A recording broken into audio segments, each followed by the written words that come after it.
Oh, yeah, we're jumping into it today. Here we go. Mayor Wu, in the city of Boston, how much did you spend?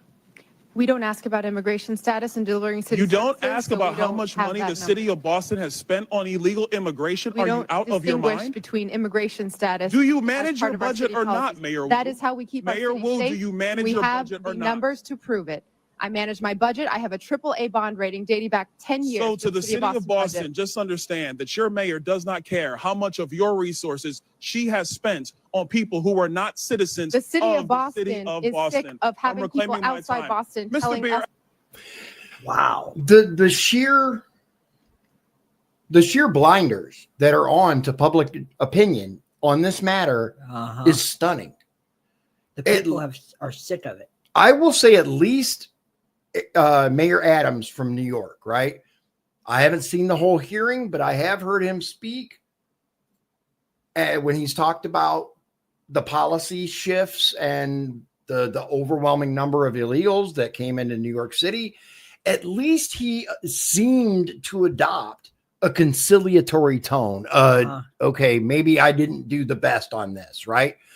Obviously, he's not going to go, I screwed up, but at least he seems to acknowledge that sanctuary policies are not the best option at this juncture. Yeah.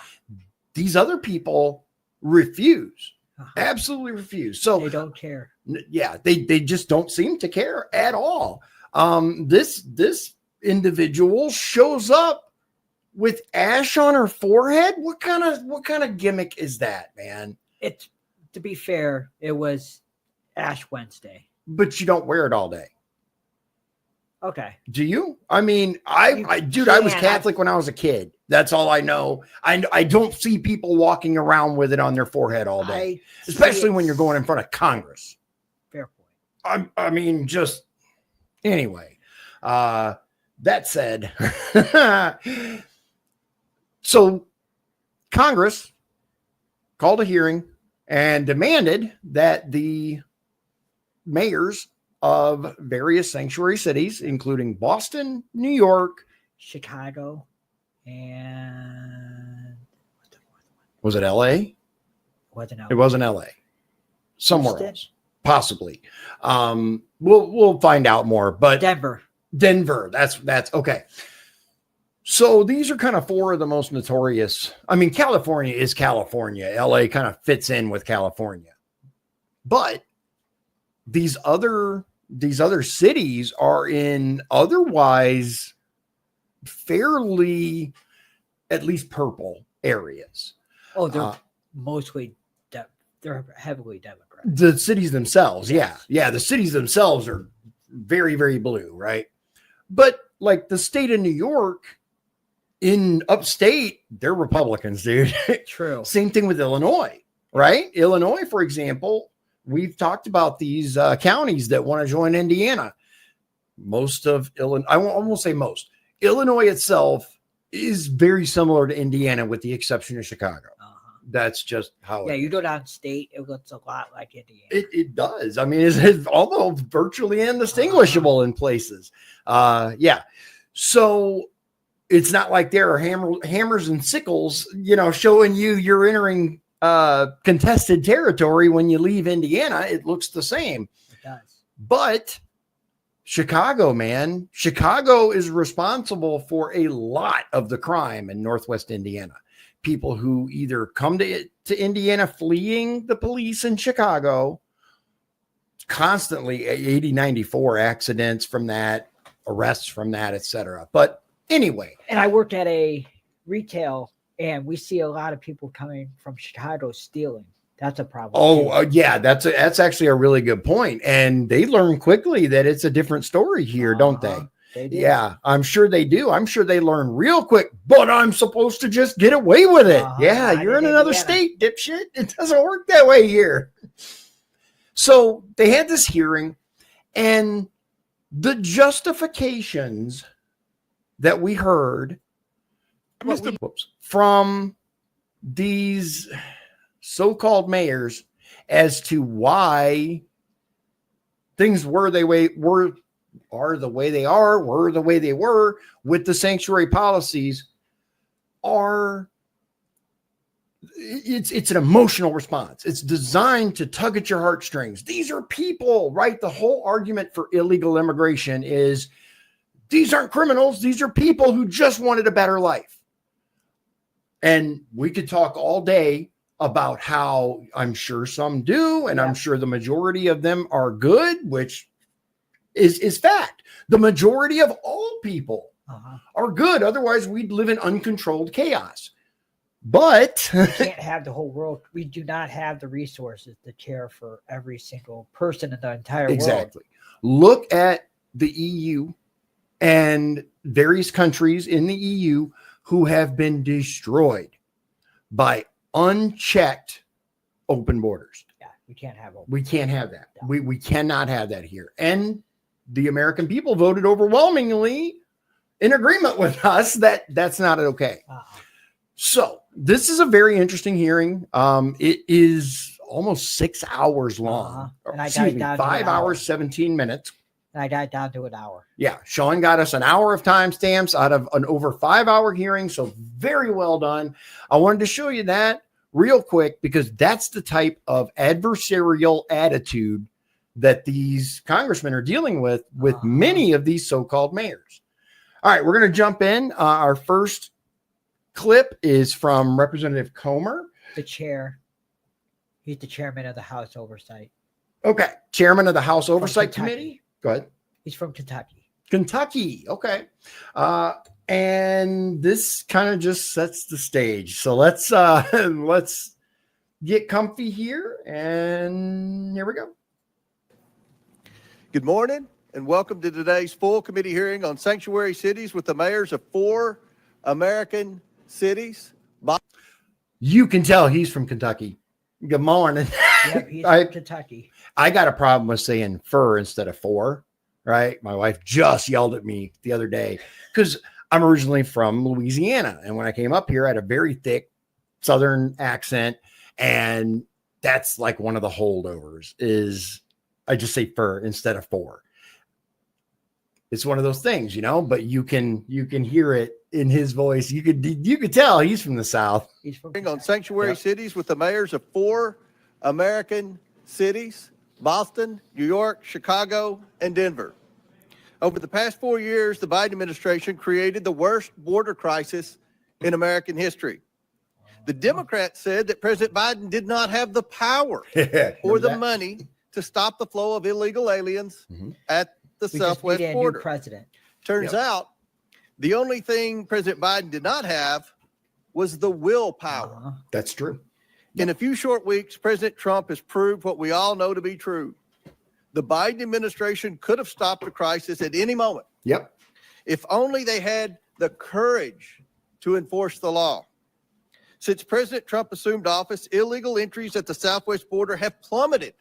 A 94% drop in 1 month. 94% drop in 1 month. Dude, that's insane. That has to be unprecedented. That has to be some kind of record. I bet it probably is. I mean, I don't know. 94%. Dude, that's, you know, you go from 100 crossings, 100,000, whatever, 100, right? Down to 6. To 6. That's a crazy, crazy reduction. A 94% drop in 1 month. 94%. Under President Trump, the world knows that there are consequences for unlawful entry into the United States. The border crisis was not the result of climate change, a lack of resources, or a failure to grant amnesty. It was the result of the last administration's deliberate choice. President Biden enacted policy starting on the day he assumed office to allow millions of unvetted illegal aliens to pour into the United States. Many of these illegal aliens have long rap sheets that include violent crimes. President Trump has an electoral mandate from the American people to deliver on his promises to secure the border and enforce the immigration laws of the United States. And he is delivering on this promise big time. The mayors here today each lead so-called sanctuary cities. And let's be clear, these policies only create sanctuary for criminals. Sanctuary policies violate federal immigration law by protecting criminal aliens at the expense of the American people. Sanctuary cities and states refuse to cooperate with federal immigration enforcement efforts and harbor illegal aliens. And that's the reality. We're sold this thing, right? When they initially started talking about sanctuary cities and doing them, it was, well, so the people of that community, illegals, right, can feel safe reporting crimes against them to the police. Why are you here in the first place? But aside from that, look, there are going to be illegals. And at the same time, the illegals are the ones preying on, in many cases, our legal citizens, including the people from Central and South America and Mexico, especially. The violent gangs, the illegal violent gangs, target the members of those communities because they know they don't trust banks. They know that, they're not going to go to the police because they're afraid for their immigration status. They become targets. These policies are killing Americans. It's that simple. And it's also empowering the cartels. Yeah. Cartels were making a buttload of money. Bank. Absolutely. All right, we're going to jump to Representative Connolly, which is 451. The Democrat side. No goody. No, that's what we're here for. So 451 He's the ranking member. Is Representative Connolly, the ranking member from Virginia. All right, about 2 minutes. Member Conley for his opening statement. Thank you, Mr. Chairman. Every member here today, Democrats and Republicans alike, agrees that violent criminals don't belong in our communities. We all want our cities to be safe. And I don't think that Democrats agree that. That's the problem. That if that was the case, we wouldn't be having these problems because these DAs are letting them off with a slap on the wrist or nothing at all. Exactly. But you can't be trusted. Don't believe your lying eyes. Believe what I'm telling you. The person who got millions off of your money. Believe me. have zero tolerance for violent crime, irrespective of the status of the perpetrator. Right. Where we disagree is that my Republican colleagues prefer a selective application of the law to shield the President of the United States from accountability and this administration from the rule of law itself. In America, we uphold the rule of law, independent from partisan politics, without fear or favor. Again, not true, homie.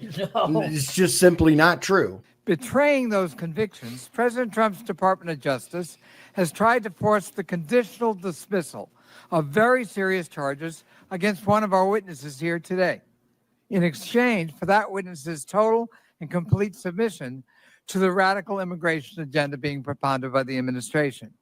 And the DOJ has done so over the objections of a Republican acting U.S. attorney who President Trump appointed. Rather than enabling a flagrant, corruptive quid pro quo, 7 federal prosecutors, 7, including Republicans, resigned. One of them, a former clerk to Chief Justice John Roberts of the Supreme Court, said that anyone in his position, quote, would know that our laws and traditions do not allow using the prosecutorial power to influence other citizens, much less elected officials, in this way. History is calling on us now to stand up for those laws and traditions. Doing so also demands an affirmation of state and local sovereignty in determining the most effective ways to keep residents safe in compliance with federal law. To deny this sovereignty is an assault on the independence of every American city across the country. Okay. 2 things.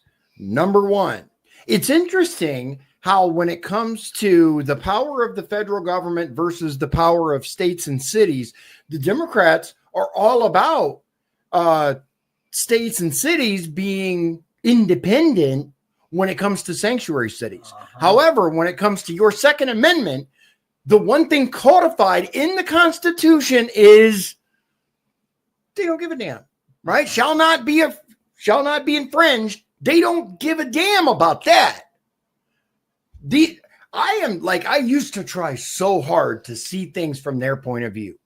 You guys can watch back the several years of videos that I've done. Am I always right? Absolutely not. Do I sometimes get kind of biased? Absolutely. But in general, I try really hard to see things from the other side. But I have watched the last several years, hell, more than that, in abject fucking horror at what these people have done to this country. Abject horror. And it's perfectly okay for these people to push their federal bullshit with LGBT, LMNOP, and sanctuary cities, and Second Amendment infringements, and all this other bullshit, right? But when it comes to sanctuary cities, the federal government needs to stay out of it. Nope. That's what they claim. I forgot what the other thing was. I got so mad. All right. Okay. Our next clip is the 1255 to 1624, which is where their introduction and the swearing in. Very good. Let's see.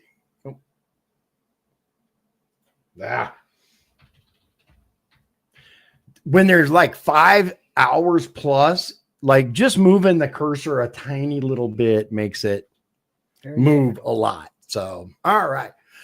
Who's this? They were killed by illegals. There'll be time for that. They'll be mentioned. Yeah. But I mean, another prime example of how American citizens are paying.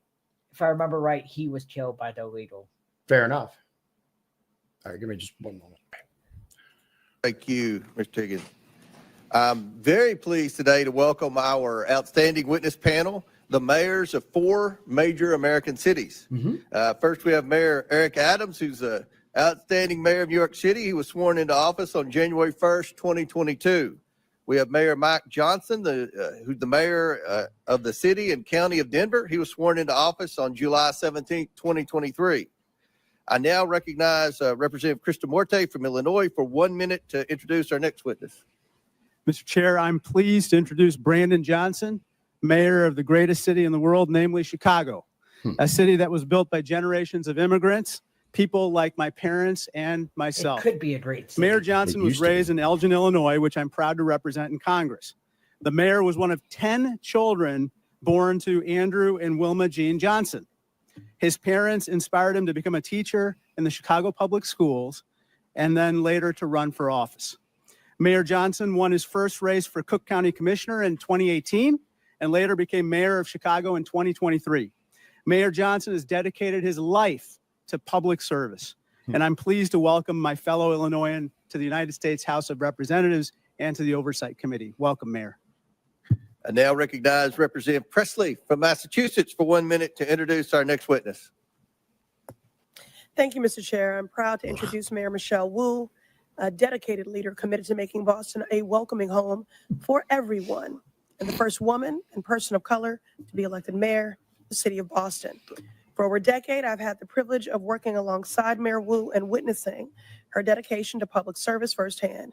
She leads with compassion. She is innovative and inclusive. Under her leadership, Boston has become the safest major city in America, a city that is welcoming to families from all walks of life. Just weeks ago, she welcomed her newest family member, baby Mira, who is with us today. You'll hear that multiple times. Okay, let's just move on. A beautiful reminder of the future she's working to build. Madam Mayor, I'm grateful for your partnership, friendship, and leadership. Thank you for being here. I want to polish. Oh my God, dude. I want a rag to polish the top of her head so that I can't help. I look, man, I'm bald too, right? I get it. But oh my God, really? And Boston's an awesome city too. So much potential. Sad. Have Boston's you been to Boston? Beautiful, dude. Yeah, I've been to every major city in the United States. Yeah. But I will say it's different going in with a semi through a place than it is driving through Boston in a semi. Oh my God, the East Coast are so thin. Oh my God, yeah, it's nuts trying to do anything on the East Coast in a truck, dude. I hated East Coast routes. Oh my God. And finally, we're also joined by Mr. David Beer, who is the Director of Immigration Studies at the Cato Institute. Mr. Beer is the minority witness here today. I want to thank you all again for joining us, and I look forward to our discussion this afternoon. Pursuant to Committee Rule 9G, the witnesses will please stand and raise their right hand. Okay. Do you solemnly swear or affirm that the testimony you are about to give is the truth, the whole truth, and nothing but the truth, so help you God? Let the record show that the witnesses answered in the affirmative. Thank you all. You may take a seat. I will say this before we go on. I really, until we start seeing people be held accountable for lying to Congress, why are we bothering to even swear people in? Fair point. I mean, look at Fauci. And appreciate you being here That's a today and fair look point. forward to I your mean, testimony. well, Let me fine. remind the witnesses that we have read your written statement and they will appear in full in the hearing record. Please limit your oral statement to 5 minutes, and we're going to limit our questions to 5 minutes, and that's going to be enforced today, and that's for both sides. As a reminder, please press the button on the microphone in front of you so that it is on and the members can hear you.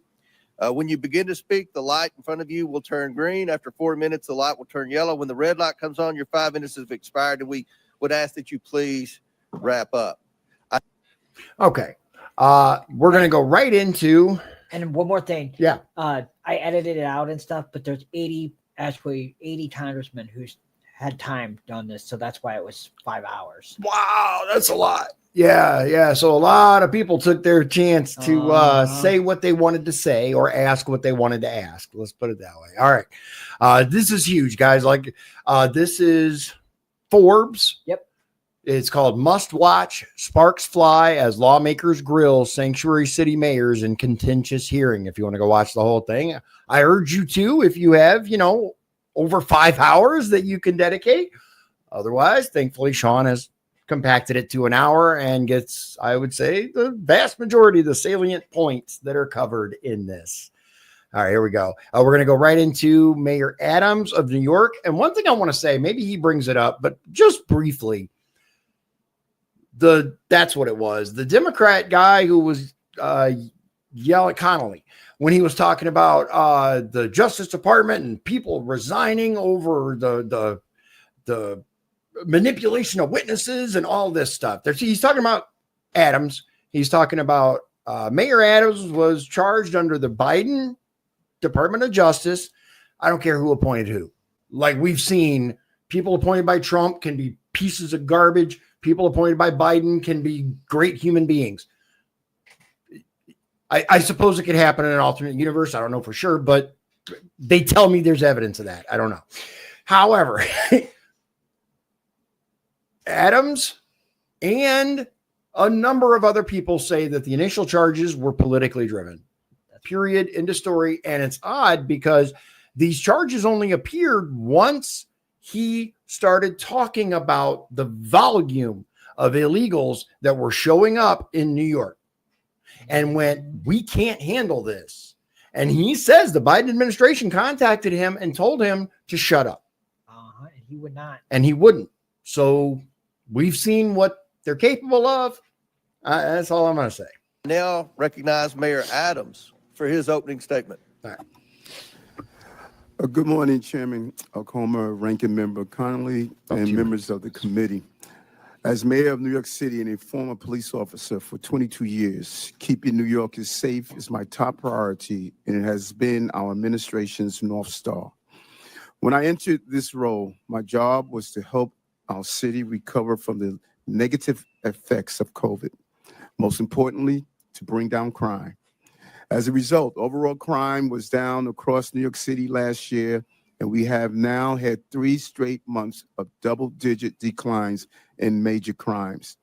I'm here today to testify on how New York City can continue to reduce crime, even as a sanctuary city. To be clear, a sanctuary city classification does not mean our city will ever be a safe haven for violent criminals. It also does not give New York City the authority to violate federal immigration laws. To the contrary, New York City will always comply with city, state, and federal laws as it does now. Law-abiding immigrants in New York have an important role. Immigrant New Yorkers, including those who are undocumented, pay billions of dollars in taxes and contribute billions more in spending power to our economy. Immigrants also play a vital role in the functioning of the city. This was on full display during the COVID-19 pandemic. The various immigrant residents of our city worked to keep the city moving, while many other New Yorkers were able to shelter in place and work remotely. Hospitals, the food industry, and many other businesses were able to function because of the commitment of our immigrant population. Okay. We're gonna move ahead to Mike Johnson, and unfortunately, that's the talking points, right? It doesn't have any effect on, and they contribute to the economy. And okay, I will even give you that perhaps they do contribute to the economy, both in tax revenue and sales taxes, and this and that. Of course, Okay, right? sales taxes, Of yeah. course, in various tax ways. However, they are also a drain on many, many, many, many other systems. The safety net that's supposed to be for citizens that are down on their luck are not intended for people to come to this country for a freaking handout. Anyway, all right, we're going to jump to Mike Johnston, 2137 to 2403. What's that? The mayor of Denver. Mayor of Denver, Colorado, which I'm going to tell you, man, Denver is a beautiful city. I've never been there. It's a good, Colorado is just a gorgeous state. I mean, with the mountains in the background and snow on top of it. Oh my God, it's beautiful. They've destroyed that city, man. Liberals have destroyed Denver. It is awful now. Absolutely awful. Thank you. Thank you. I now recognize Denver Mayor Johnson for his opening statement. Good morning, Mr. Chairman, and thank you for inviting me to testify today. This committee convened this hearing on the critical topic of immigration. I want to tell you Denver's story. You know what he reminds me of? Well, that's a great pause picture. He looks like David Hogg's like uncle. I guess, yeah, he kind of does. He kind of resembles him a little bit, which is it just me, or do so many of these liberal men look the same? Like they're almost like obviously you got, your standard soy boy, and then you got your hipster, and then but the ones that dress up and try to look, presentable, so many of them have this weird similarity in the face. It's bizarre. Look at, whatever. Anyway. I became mayor 20 months ago. Denver was already receiving buses of immigrants with little to no notice or coordination. At one point, we were receiving 10 to 11 buses a day, dropping off as many as 300 people, mostly women and children, in 10-degree weather with only sandals and a t-shirt, leaving them in danger of freezing to death on our streets. All told, 42,000 people arrived in Denver over 18 months, the largest per capita influx of any city in America. We are each entitled to our own opinion about what should happen at the border, but that was not the question facing Denver. The question Denver faced was, what will you do with a mom and 2 kids dropped on the streets of our city with no warm clothes, no food, and no place to stay? Crimea River, dude. As mayor, I have to protect the health and safety of everyone in our city. No, you don't. You have to protect the health and safety of the citizens of your city. Visitors, legal visitors, United States citizens, or people from another country that are here legally. Your core duties are to defend and protect the constitutions of your state, or your city, your state, and your country. As a man of faith, I have a moral obligation to care for those in need. As Scripture says, for I was hungry, and you gave me something to eat. I was thirsty, you gave me something to drink. And he's going to go into all of that. And I've heard the arguments many times that Jesus would just let illegals take over the country. No, he wouldn't. We can disagree about faith all we want, but I'm tired of these people couching this shit in religious doctrine. I was a stranger, and you invited me in. So that's what we did. In Denver, we believe our problems are solvable and we are the ones to solve them. Man, how'd So that we went work to out for work. you? When we started, we had the largest encampment in Denver history with more than 200 migrant families living in freezing temperatures. So we opened 8 different city shelters housing 5,000 people. City employees volunteered to take extra shifts and Denver residents stepped up, making meals, donating clothes, furniture, school supplies. Some even welcomed families into their own homes. We helped 8,700 eligible individuals apply for work authorization so they could put food on their own table, pay their own rent, and reduce the strain on public resources. Okay. As a result, a year later, there is not a single migrant encampment left in the city. We have closed all of our shelters. We have connected people to jobs and housing, and the city's immigrant support budget has dropped by nearly 90%. The city's immigrant support budget has dropped by 90%. Those are very key phrases. Immigrant support budget, immigrant, not illegal, immigrant support budget has dropped by 90%. So whatever it is now is a fraction of what it was. People of Denver, you paid for that shit. And Your they're tax taking- dollars. They're Go ahead. taking jobs from Americans. Then, too. Exactly. See, that's- Exactly. that's I don't know about you, but the jobs here fucking suck. They're terrible. Uh-huh. Unless you have a skilled trade. The jobs around here are all service-based. They're all like, meh. And that's just the way it is. It's nothing against the businesses. They're going to do what they can. But there's a limited number of jobs. Yeah. Here, it's basically the casino or the jail. Yeah. Yeah. Those are the two basic decent jobs around here. And, you know, how long is the prison going to be here? Good point. And in the midst of this, migrants did not bring a wave of crime to Denver. In fact, crime went down. Homicides. They always claims that. They always yeah. claim that, which I don't know if they mentioned it during the hearing, but if you guys paid any attention towards the end of the Biden cluster F that it was, things were coming out that these places aren't even reporting crimes properly. They're not reporting to the FBI. They're not reporting. They're reporting like this major crime as a tiny little property crime. They're lying.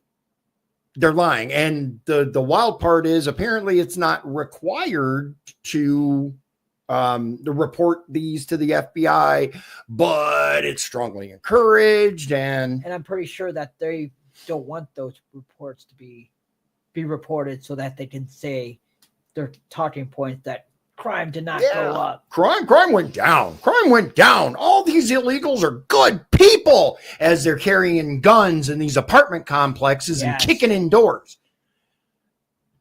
Dropped 17%.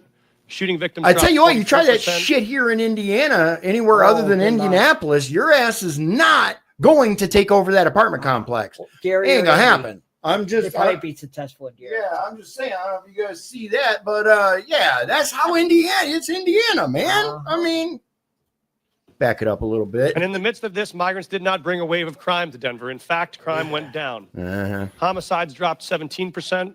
Shooting victims dropped 24%. Auto theft down 29%. They always make these They do. wild claims, right? Okay. We're going to hop ahead here a little bit. We're going to go to Brandon Johnston. This freaking guy, man. Worst mayor. Oh my God. I genuinely believed that it couldn't get worse than Beetlejuice. Beetlejuice. Lori Lightfoot, Beetlejuice. She was terrible. Oh my God. Which, speaking of, if you have somebody like that telling you you're a bad mayor, bruh. And that was the case in Dalton, which is a whole other story and a little bit of, but yeah. Oh, talk about a landslide. Anyway, we're going to go to Brandon Johnston, which is 2641 to, are we going to 2641 to 2955? This should be rich. Here we go. This guy is a clown. Yeah. I mean, full shoes, nose, big old fluffy hair, full on clown. Thank you. And I recognize Chicago Mayor Johnson. Thank you. Oh my God. Thank you, Chairman Comer. Thank you to the ranking member Connolly and to the members of this committee. I have the great privilege and honor of serving as mayor of the city of Chicago. the third largest city in the nation. Established by a Black Haitian man and a Potawatomi woman, Chicago is and always has been a proud city of immigrants. Generations of new arrivals, including the Legal descendants immigrants. of the enslaved during the Great Migration, created a vibrant city where one Great migration from where to where? What is he Imagine- talking? Hold on. I'm going to back it up because I'm not trying to make fun of him. I genuinely don't know what he's talking about. Hold on. He's not talking about the Trail of Tears. I hope not. during the I Great didn't- Migration Hold on. arrivals always has Hold on. been a proud city of immigrants. Yeah. Generations of new arrivals, including the descendants of the enslaved during the Great Migration, Great migration. Wait. No, hold on. Maybe he's talking about like the Civil War and like the migration from the South.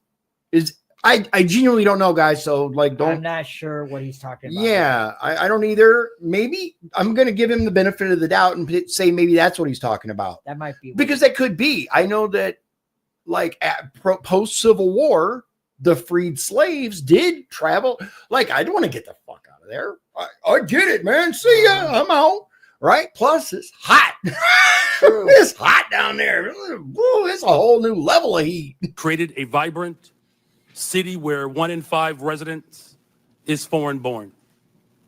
Each day I wake up to serve every one of Chicago's 77 unique neighborhoods and those who live in our great city. As mayor of Chicago, nothing is more important to me than the safety and well-being of all residents. Bullshit.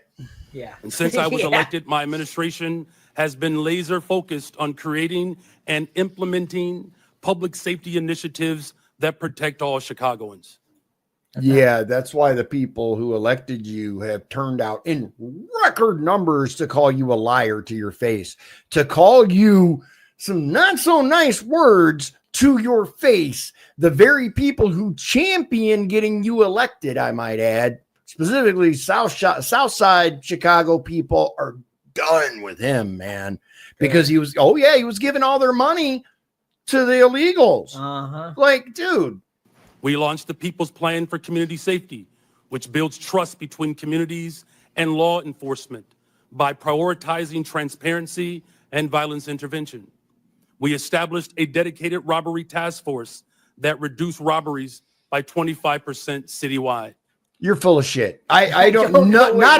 There ain't a task force on the planet that's going to reduce the crime in Chicago by 25% since he's been mayor. Ain't no damn way. And I'm here to tell you that I don't give a crap what claims you have. I live by Chicago and I know damn good and well it's still a shithole. We added over 200 detectives, increasing the clearance rates on our cases. And we've updated police equipment and technology so that our police officers have the tools they need to effectively prevent and fight crime. So that's all they needed. They just needed more tools. That's what kind of tools are they? Are they multi-tools? They must be, because it's doing all kinds of multiple functions. You're so full of shit, dude. Our efforts to improve public safety by building trust with and investing in our communities are working. Yeah. Violent crime is down in Chicago. Here we go again. The city ended 2024 with its lowest homicide rate in 5 years. Bullshit. The city is also safer. And I'd like to add, okay, let's say that's true. Maybe it is down by 0.7%. Maybe, a little gang war didn't happen until the following year. But the last 5 years, who's been in charge?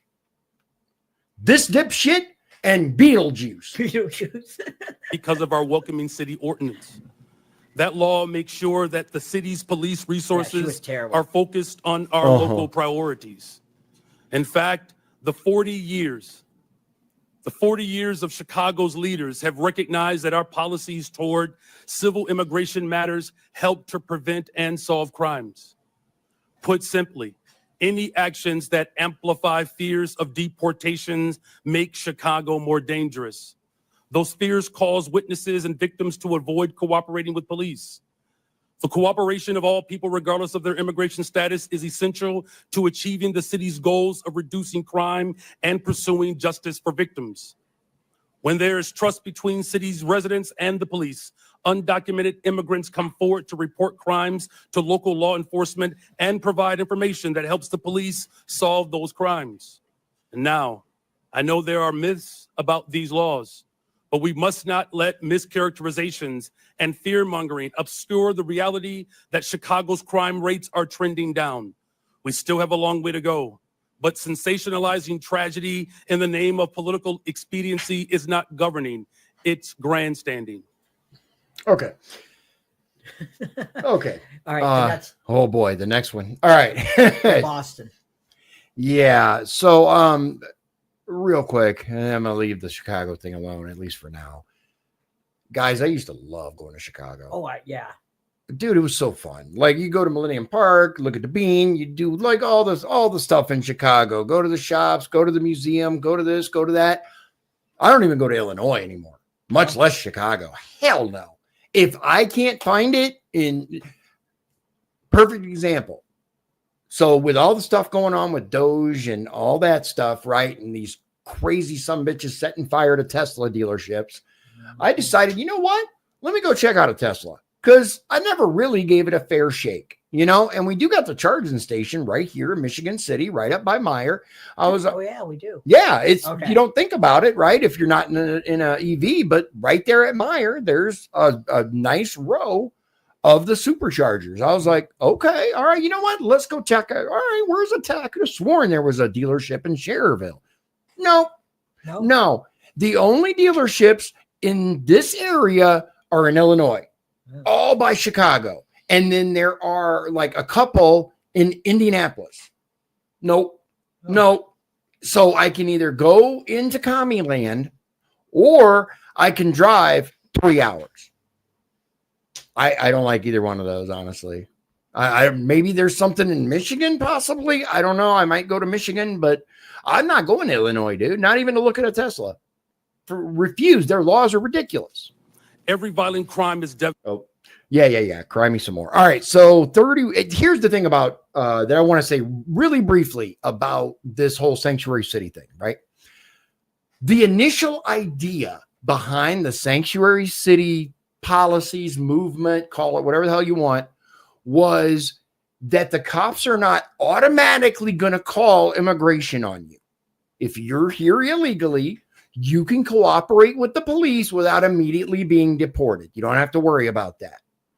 I don't necessarily disagree with that. No. The local police, it's not their job to enforce immigration policies, as I said. And so Republicans were like, okay, conservatives, I should say, real conservatives were like, okay, I see what you're saying. How can we keep it from being abused? Well, they still have to comply with federal law, which means when ICE demands, then we respond. Okay, that doesn't sound too bad. That's not what's happening. They are refusing to cooperate with ICE. They are releasing people from detention to go wander the streets before ICE ever shows up, and they disappear. They're breaking the law. It's just that simple. All right, we're gonna bump ahead to 3129, and we got Michelle Wu.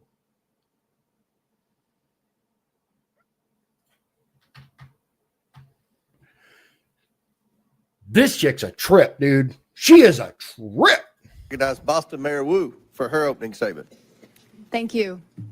Chairman Comer, Ranking Member Connolly, and members of the committee. My name is Michelle Wu. I am the daughter of immigrants, and since November of 2021, I have had the honor of serving as mayor of Boston.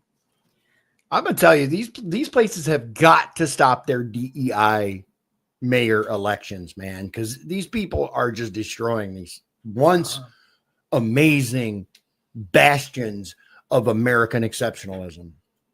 I'm proud to be here on behalf of our city, the police officers, first responders, city workers, the faith leaders, teachers, parents, and neighbors who partner every day to make Boston the safest major city in the nation. And I'm proud every day to work alongside the greatest police commissioner in the nation, Commissioner Michael Cox. Every year since I took office, we've set a new record low for gun violence in Boston. Last year, Boston saw the fewest homicides on record in the last 70 years. Those are the facts. And behind these record lows are historic highs. The most ever young people working paid summer jobs, the most pre-K seats at no cost to families, the most affordable housing built in a generation. I always love that. At no cost to families. You mean no additional cost? And technically, even that's not accurate because your taxes had to go up to pay for the illegals. So we have invested in the kinds of opportunities that cultivate prosperity and eradicate crime. Right. And the laws on our books promote the kind of community trust that keeps all of us safe. In Boston, our police department resources and taxpayer dollars go towards preventing and solving crimes. And when it comes to criminal matters, the Boston police partner every day with state and federal law enforcement. But Massachusetts state law and the Boston Trust Act make clear that immigration is federal law enforcement's responsibility.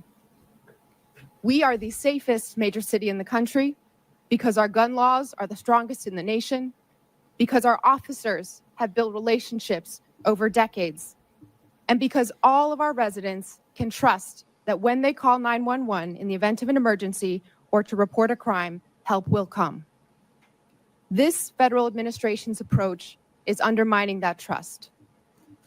In the past month, I've met with residents and faith leaders in community centers and places of worship, asking my constituents what they want Congress to know. And what I heard over and over again was fear and frustration. So they wanted Congress to know fear and frustration. I believe that.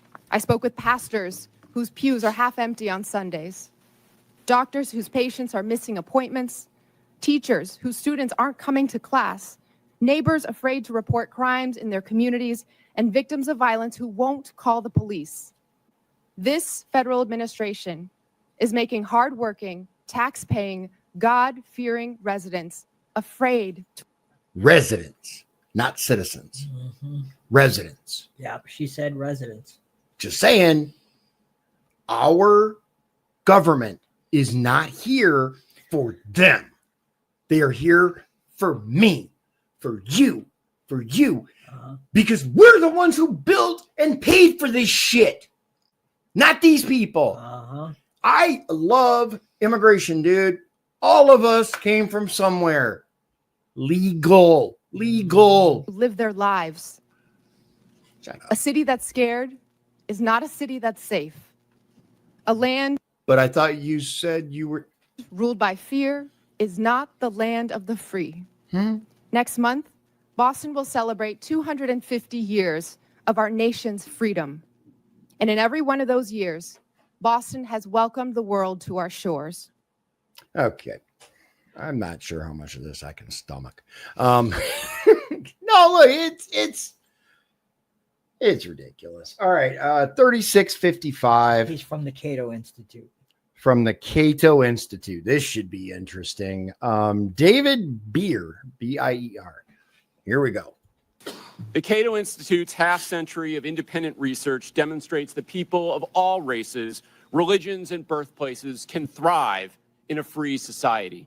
Agree. Liberty must be protected, both from over-intrusive government and from private violence. Okay. Unfortunately, the president's chaotic, indiscriminate deportation plan does the opposite. It harms public safety, threatens Americans' rights, and undermines the successful integration of America's immigrants into its society and economy. The president's first action was to rescind the requirement that ICE target public safety threats first. He has ordered that millions of vetted immigrants be stripped of lawful status and deported. What? I don't know what he's talking about. He is even attempting I to don't deport believe that he the did that. U.S.-born children of people without permanent status. Yes. They're called illegals. Just, shorten it up.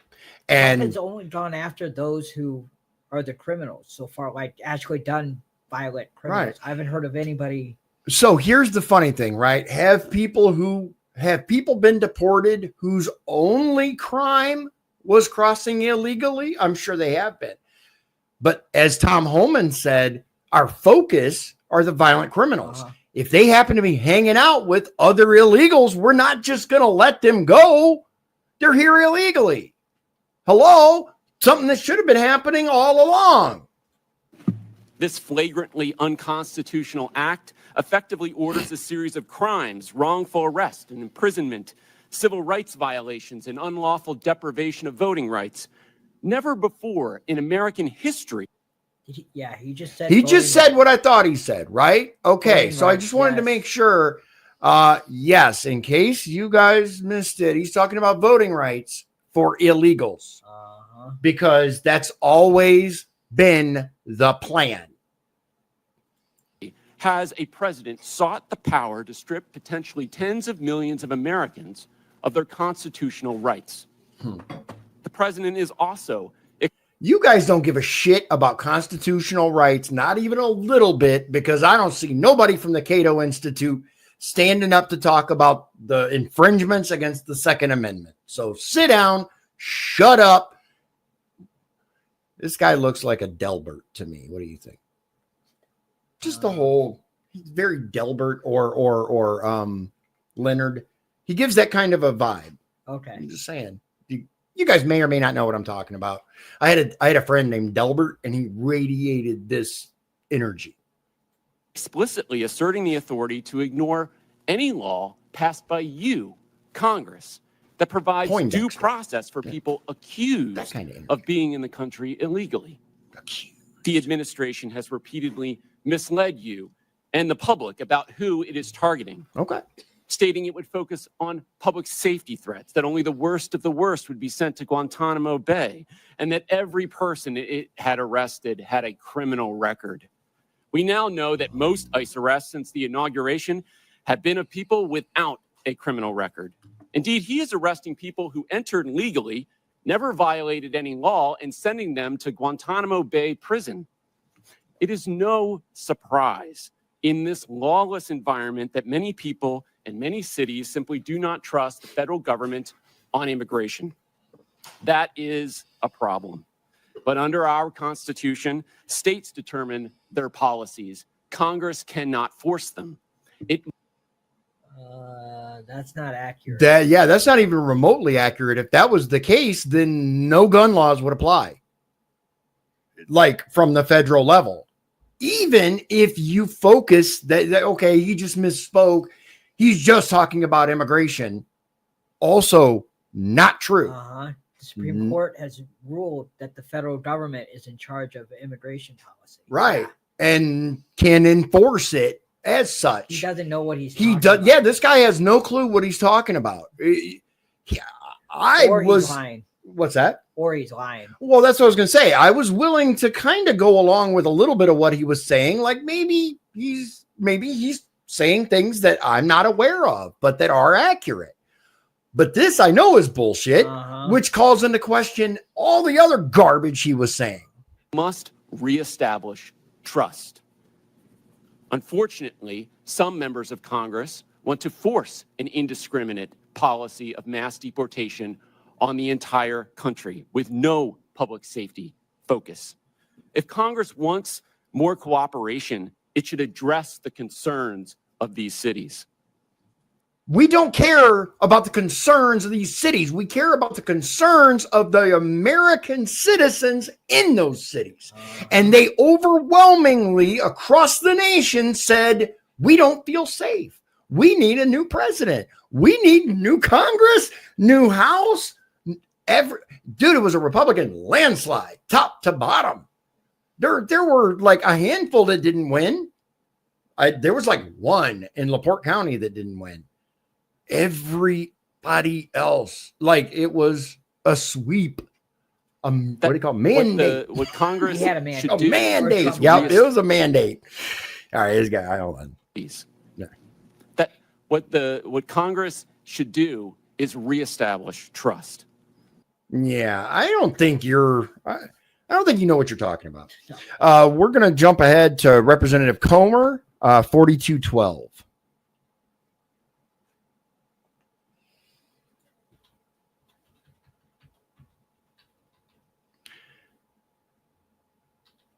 I don't know why I went so far. Well, no.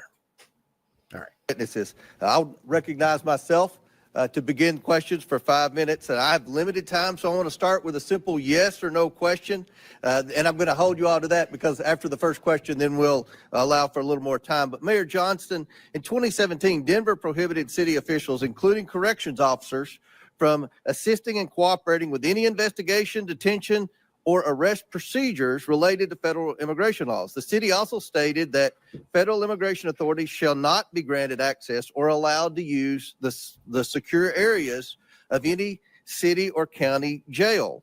Mayor Johnston, is Denver a sanctuary city? A lot of folks use that term. Yes or no? Sorry, Mr. Chairman. Folks use that term differently. I can tell you what Denver does. We do not. Okay, I take that as a yes. Mayor Johnson, no, yes or no? I take that as a yes. Mayor Johnson, on March 10th, 2023, you posted on X that Chicago must lead and live by the promise to be a sanctuary city. Is Chicago a sanctuary city? A 40-year policy of being a welcoming city. Yes. A 40-year policy of a welcoming city. Mayor Wu, in November 2024, you gave an interview noting that you served on the city council a decade ago when the Boston Trust Act was first passed.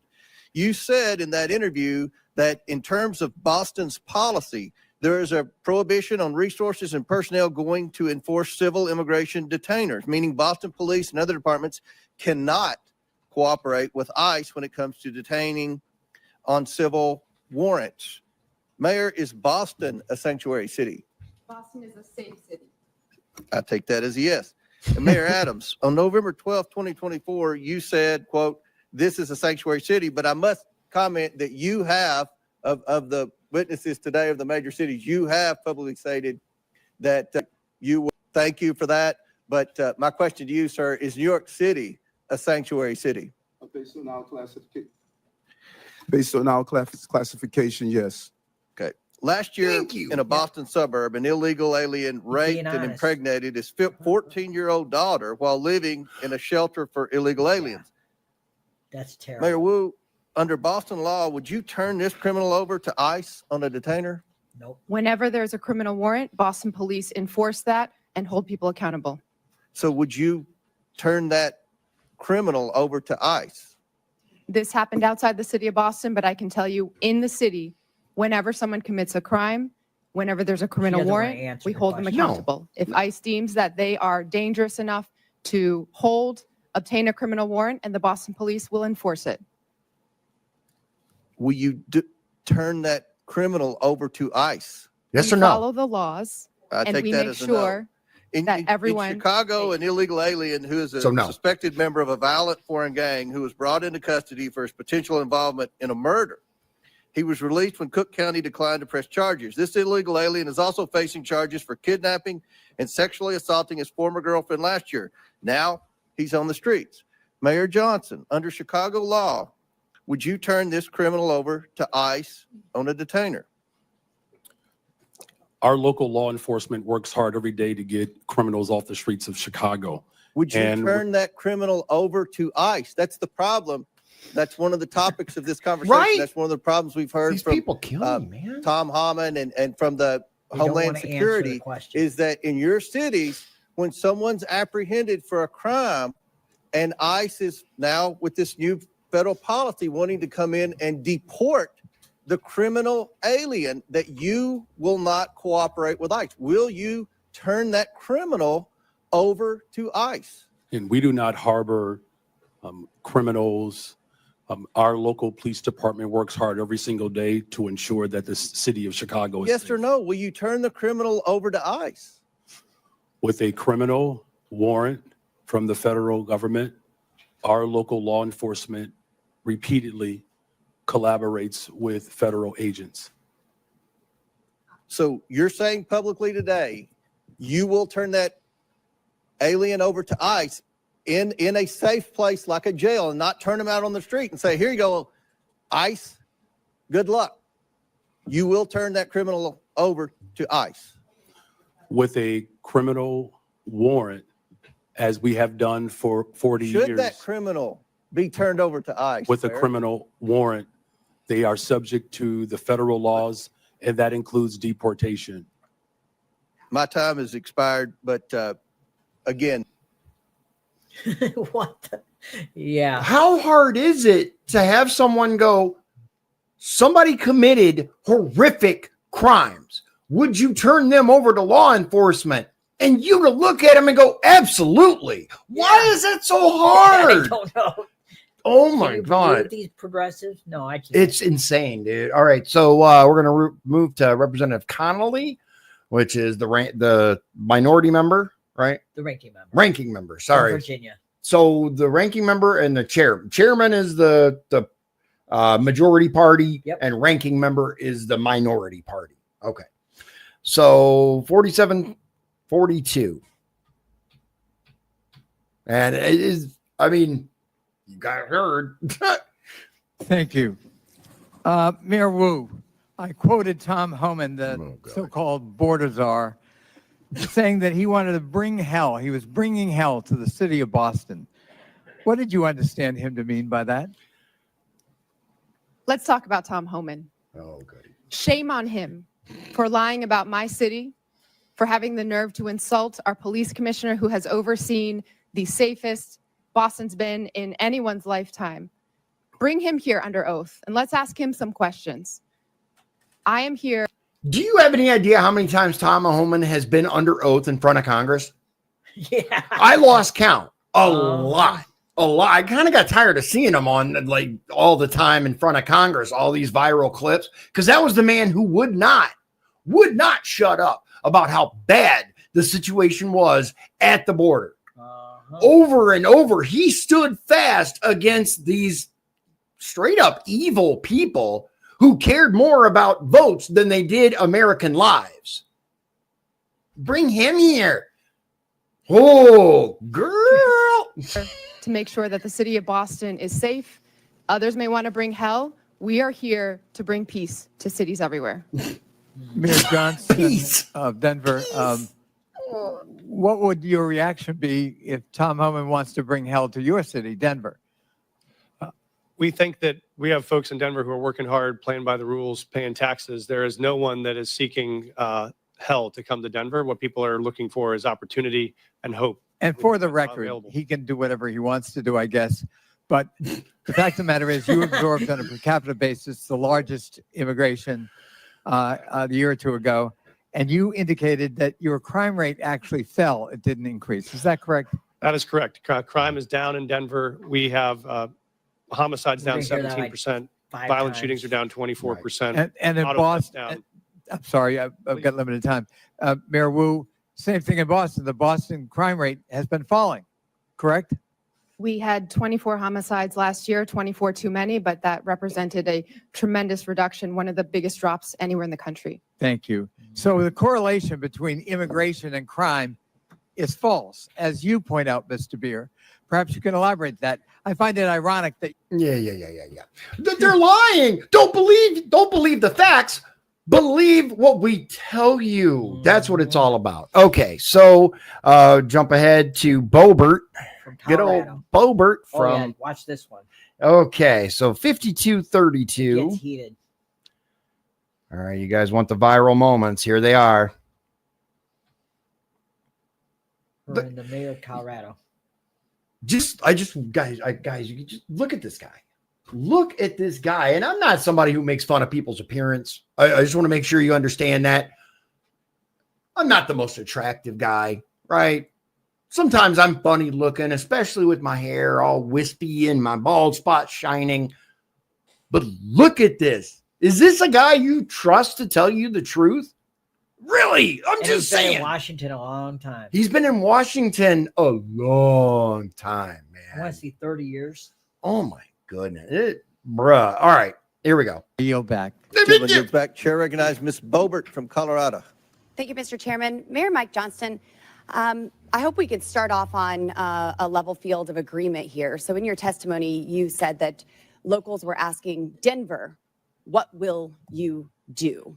When they saw 10 to 11 buses coming in a day and 42,000 illegal aliens entering their city. Denver, what will you do? And in a Fox 31 interview in January, you blamed state law for not allowing the city of Denver to coordinate with ICE, resulting in Denver being a sanctuary city, saying, quote, the whole state is bound by our state law in this, which is pretty consistent in some of these practices, like everywhere in the state. We don't honor ICE detainers, end quote.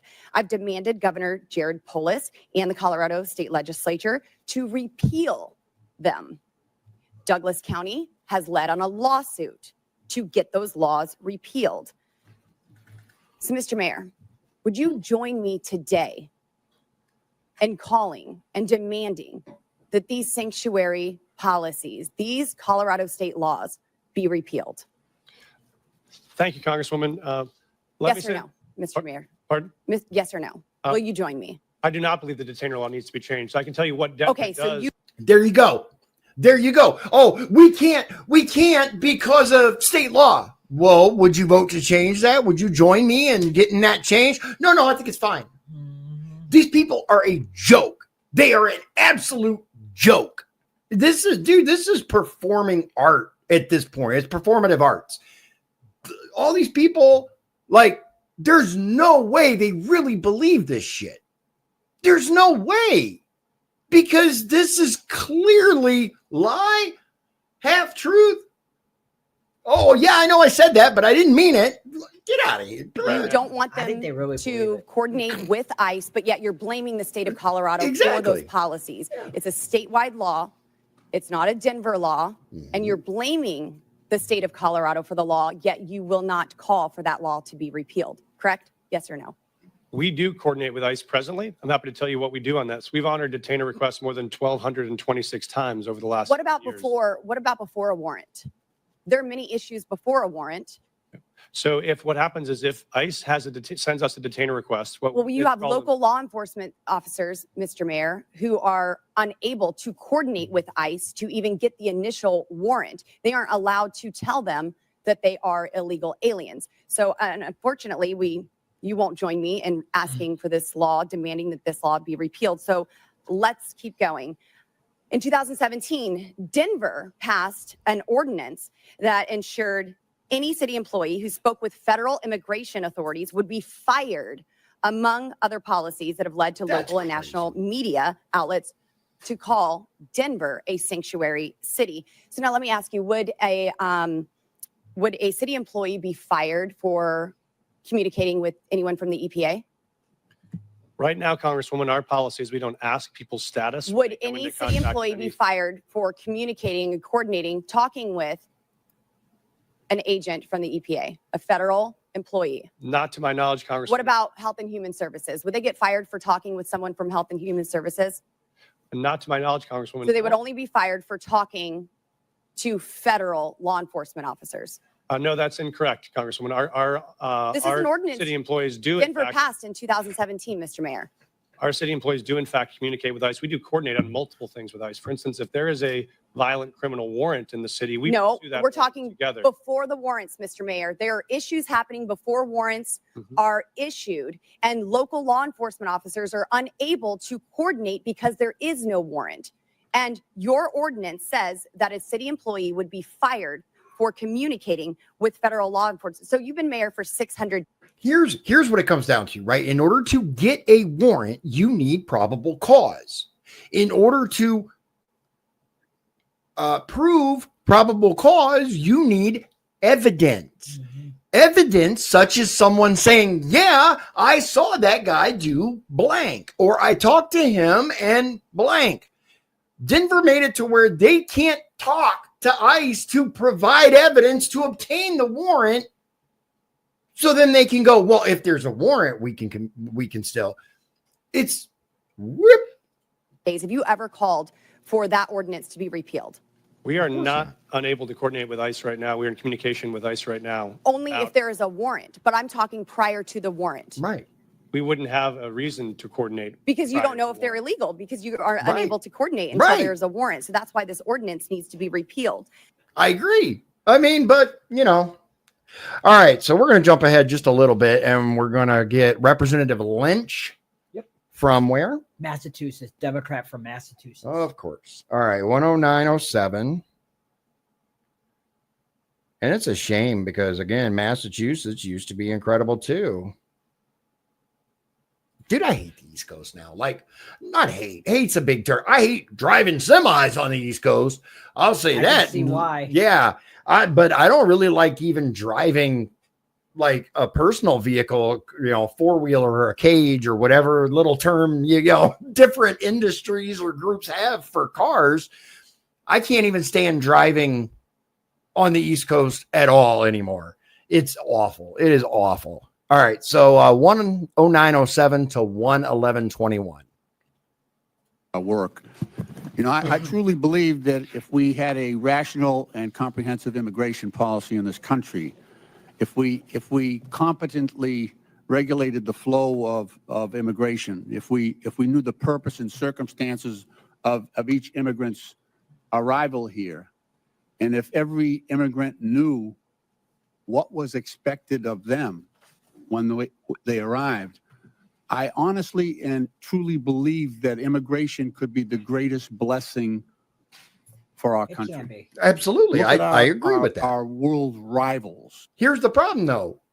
The laws already exist. The Democrats just don't want them enforced. Hold on. I know you're about to say, is our immigration system perfect? Hell no, not even close. There are all kinds of issues. Could it be improved?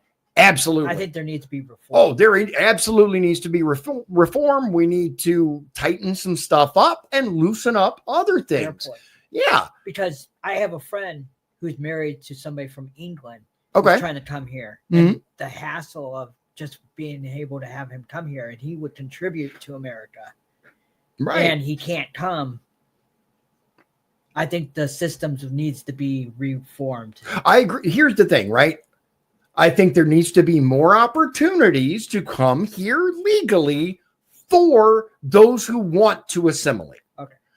Fair point. I think if you're going to be a law-abiding citizen, I think if you're going to contribute to the place that you move to here in the United States, and if you want to preserve what makes the United States the greatest country on earth, yeah, okay. Yeah. All right. But you have to have a trade. You have to have this. You have to have that. You have to not be wanted for crimes in the country you're coming from. And there's a lot more. I'm no immigration lawyer.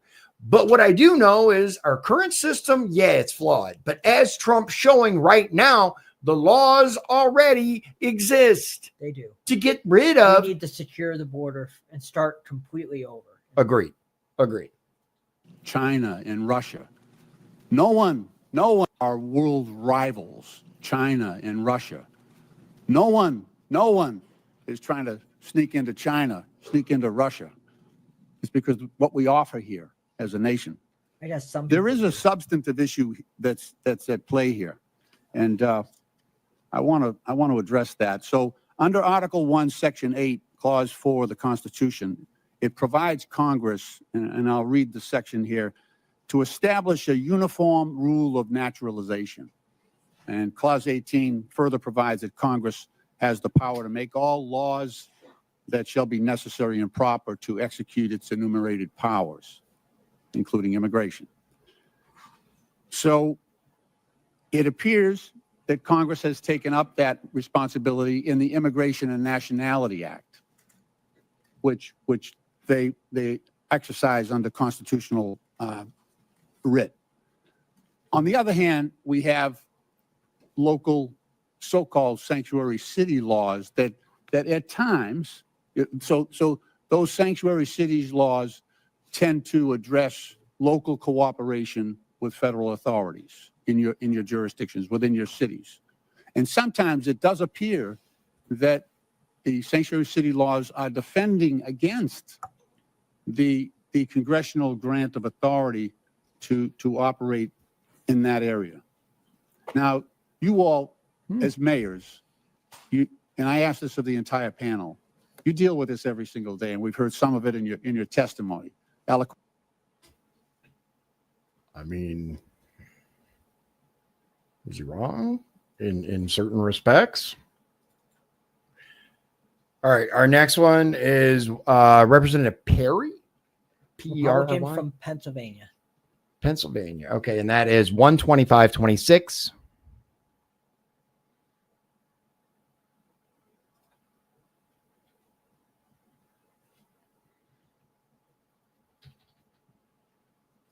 Thanks, Mr. Chairman. Mayors, thanks for being here, leaving your cities to come to Washington, D.C. today. By either definition or by claim, each of you, I think, could justifiably say represent what's considered a sanctuary city. If you could describe it, what would you, sanctuary from what? Anybody? Mayor Johnson, you want to start? Mayor Johnston? Thank you, Congressman. I welcome that because I wanted to clarify. We do not shield people from federal. I just asked you what, so you don't consider yourself a sanctuary city? We provide services and supports. Do you consider yourself a sanctuary city? That's just. We do not under that definition. You don't use the definition. You're not a sanctuary. We call ourselves a welcoming city. Okay, so what are you welcoming and who are you not welcoming? Well, we're welcoming everybody. Okay. And we've seen the push to redefine our language, right? Oh yeah. And we could mention some certain things on here, but we're not going to even go down that route because YouTube sucks. But we've seen a push to change the definitions of, and George Carlin actually went on a long time. You know who George Carlin is? Did you watch him? Do you like him? Yeah. Okay. There were some things I agreed with him, some things I didn't, but he did a little skit about how words change, right? And one of the things is we used to have like shell shock, right? Where you talk about, and then it went war fatigue. A little softer, not quite as bad, right? And all the way down until now you got post-traumatic stress disorder. 4 words, much, much softer, a lot easier to digest, and it takes out a lot of the damn impact from it. Shell shock. I mean, that's a thing. War fatigue. But like, it's not the same. They've changed the meanings of words. They've changed the very words that we're allowed to use in everyday speech, despite this allegedly being the home of free speech. We don't keep folks. So you're welcoming criminals that you don't have any idea what their crime background is, and you're good with that. He said everyone. He did. He said everyone. He did. No, we aggressively pursue. How do you do that? Anyway. No. How do you vet the people that you welcome in your sanctuary city? Sir, we don't vet folks that arrive from Illinois or California with a background check when they come into the Denver airport any more than someone from another location. So you're welcoming any illegal immigrant or illegal alien to your city without question? Well, folks that make the decision to come to Denver, they arrive, and then we expect. But you call them, you welcome them, you welcome them. You call them to your city. And if you come here, you will be safe from what? Thank you, sir. We don't call anyone to our city. Folks that arrive in our city, we offer same access to services they may need to be successful. And if they break the law, we hold them accountable, we charge them, we prosecute them. What about if they've already broken the law? Well, if they've already broken the law and there is another jurisdiction that has a warrant for that person, they let us know and we would cooperate to transfer them to that jurisdiction. I think we saw in Mr. Jordan's conversation with you that you really don't do that. Exactly. Mayor Johnson, you're a liar. How about you? How many, according to my records, you have welcomed 51,648 illegal aliens to your sanctuary city. So I'd ask you, sanctuary from what? Yeah. If you're referring to the number of individuals that were bused from Governor Abbott without any coordination, the 52,000 individuals that were seeking asylum, those individuals were bused to us. I passed a bus ordinance to work to coordinate with the governor of Texas. He refused to do that. And why would he? Why would he work? No, I mean this seriously, right? And I get you could play the bullshit political games. But when you have a city that stands firm on we're not going to cooperate with ICE, we believe that all people are people and there's no illegal people and we're welcoming to everybody. Okay. All right, well, they're streaming across the fucking border. Here you go. Yeah. What's Texas supposed to do? What's Texas supposed to do? Uh-huh. These people are fucking stupid. I mean, like two bricks rubbed together stupid. I just rock fucking stupid. But that transfer of individuals was the result of the governor of Texas, not the result of a welcoming city ordinance. Welcome. It's Evan's fault. Mommy did it. City ordinance. So welcoming you're not city welcoming these people that came here illegally? The individuals that were bused to us from the border. They were not welcome in Chicago? You didn't welcome them? You didn't provide them sanctuary? So the welcoming city ordinance is pretty straightforward. It allows for our local law enforcement to focus on local policies, and that's why we're seeing a decline in violence. So you don't care about federal law enforcement policies, only local policies? We comply with all laws. What I do care about No, is you don't. this body, Washington, passing comprehensive immigration. So let me ask you this. Chicago residents reported 28,443 violent crimes during 2024 alone. Cases of aggravated assault rising to the highest level in 2 decades. Now, also, state funds, $160 million were issued to illegal alien job assistance shelters in Chicago. Mm-hmm. You're the mayor of Chicago. Mm-hmm. Do you think that your residents or the residents of your state should be paying for that more than they should be paying for their own needs, their own roads, their own public safety? Exactly. I mean, who elected you? The people that came illegally, whether they were sent to you or not, or the people that reside in Chicago? Who elected you? And who do you serve? The people of Chicago elected me as the 57th mayor of the city of Chicago. Yes, they did. Yeah. Okay. So let's say that's accurate. I'm not saying it's not. I'm saying let's assume for the purposes of this discussion that there was no hanky-panky in that election and that he was actually elected. Now, if that's the case, then guess who elected you? The citizens. Uh-huh. That's why they're pissed. If you guys look, you can find it. Look online. Chicago residents are calling him all kinds of words, man. And they're going to city council meetings. People have turned and saying there's some Trump people that go over there. Oh yeah. And interestingly enough, the people that go from the south side of Chicago, the people that are supposed, that the mainstream media tells you hates Trump and Trump hates them and right? They are welcoming to the proudly red hat displaying Trump people. And they have said on the record, you keep up this bullshit, Chicago's flipping red. We will make sure Republicans get elected because you have sold us out. There's tons of clips, man. I couldn't even have I got to tighten it all down just to show you all of it. It's nuts.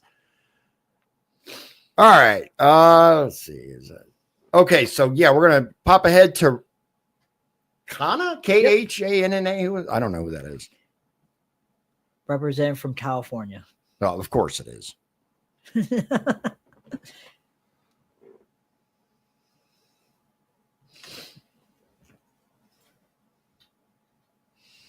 He's on TV a lot, so you might recognize him. I'll probably recognize. I just don't know his name. Chair, Mr. Chair, he's on Fox. Chair, Dr. Scott. Thank you, Mr. Chair.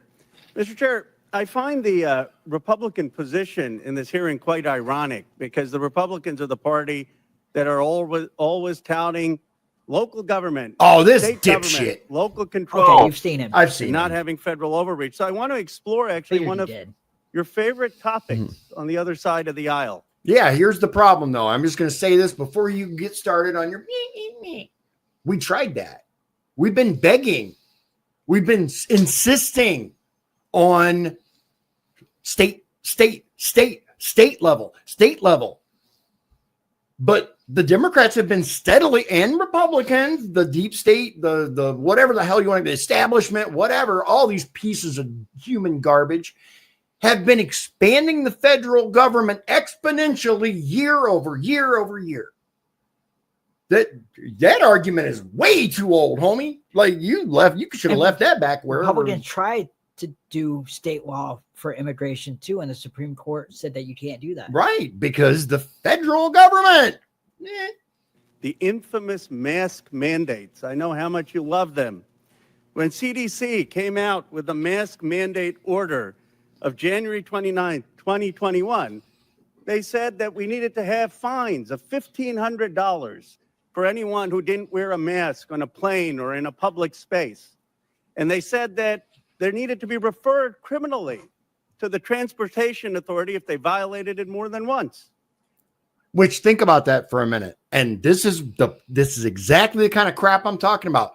Democrats were on board with that. They wanted you and me arrested for not wearing this.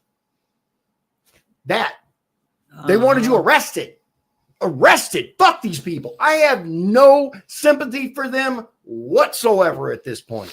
People have lost their livelihoods. People have lost their jobs, their homes, their cars, their families because of the bullshit ass overreach for the federal government has been around for way too long. Cry me a river. Governor Abbott said in Executive Order 38, we're not going to enforce, we're not going to have our cities enforce the mask mandate. And Governor DeSantis said the same thing. And again, a mandate is not a law. A mandate is not a law, period. Go home. We're not going to have our local police enforce the mandate. I want to ask Mayor Adams and Mayor Wu, because you had slightly different views on the mask mandate, but Mayor Adams, you were actually praised in New York for saying we are going to take away some of these mask mandates earlier so businesses can open and there can be a revival in New York.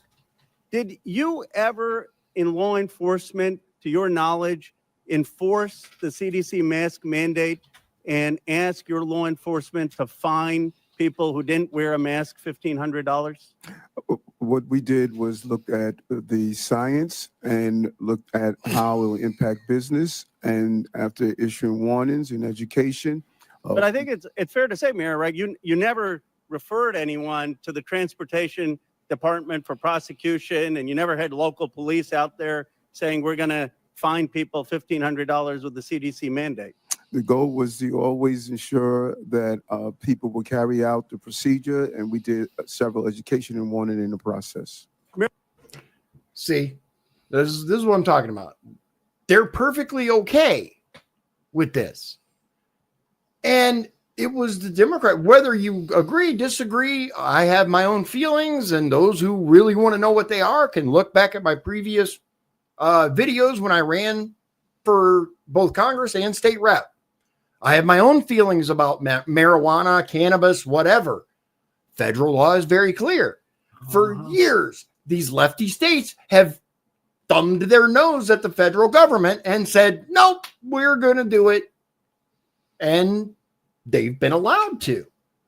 Well, if it's okay to thumb your nose at the federal government when it comes to drug laws, why isn't it okay to thumb your nose at the federal government when it comes to gun laws, considering that's supposed to be codified in the Constitution? I'm just like, there is no level of consistency across this at all. At all. And I know it can be hard to figure out like who's right, who's wrong, who's telling the truth, who's not, because our media is useless now, and worse than useless, actively lying, actively feeding us propaganda. It sucks, man. That's why we try to do this. And hopefully we can learn along the way whether the things these people say are true. Because once again, what's his name? Johnston's claiming that Chicago's never been safer. That's bull. That's why businesses are freaking hauling ass out of Chicago. All right. Representative Fox, 137 North Carolina. from North Carolina, Republican 137.29 to 138.51. Republican from North Carolina. Here we go. Our chair recognizes Dr. Fox from North Carolina. Dr. Fox. Sorry. Thank you, Mr. Chairman. Mayor Johnson, in the last 4 years, how much has Chicago spent on care for illegal aliens? Thank you for that question, Congresswoman. So since 2022, since the governor of Texas began Just shipping. tell me a number. I don't need a speech. Just tell me a number. I love it. Since 2022, since the governor of Texas was shipping individuals to cities across this country, the city's budget, roughly 1% of the city's budget over the course of 4 years. Mayor Johnston, the same question, and I don't need a speech, just a number. Thank you, Dr. Congresswoman. Thank you, Congresswoman. It's 79 million over the last 2.5 years. Mayor Adams, same question. How I much has New believe York it's spent way, to way care more. for illegal aliens? Approximately $6.9 billion went out of our taxpayers' funds. Dude. Uh-huh. Dude. I think that's what I'm going to say, by the way. I think that's why ultimately Mayor Adams is sitting right here instead of still being investigated by the FBI, whatever, because they told him you can either be honest or we can keep this circus going. That's just my thought. I think there's some serious leverage happening with the Trump administration because, dude, they have all the evidence. They have all the evidence of these people and the crimes they've committed. They're in full control of the NSA. We already saw with Snowden, the NSA reads all of our phone calls, GPS, like all of it. They have all the data. Like, I think there's some crazy stuff coming down, but we'll talk about that. Mayor Wu, same question. How much has Boston spent to care for illegal aliens in the last 4 years? We do not ask about immigration status and giving city services and providing that access, so we do not have a number. No clue. Couldn't tell you. Don't care. Don't care. Yeah, I don't care. she It doesn't doesn't even matter. care. That's how unconcerned they are with your tax dollars, guys. All right. 15407, Representative Garcia.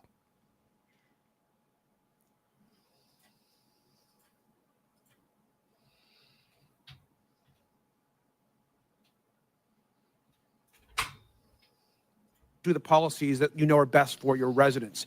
Now, the Trump administration has threatened to prosecute some of the mayors on the panel today and force them to comply with his extremist agenda. But however, Mayor Adams, you are in a different position. You, of course, are already facing serious criminal charges. And Mayor Adams, I assume that you are not going to commit perjury today. And I do believe, though, that you have an enormous amount of issues facing you ahead of you. And it means your criminal charges are absolutely relevant to us today. Bribery, wire fraud, willfully and knowingly conspiring to commit offenses against the United States.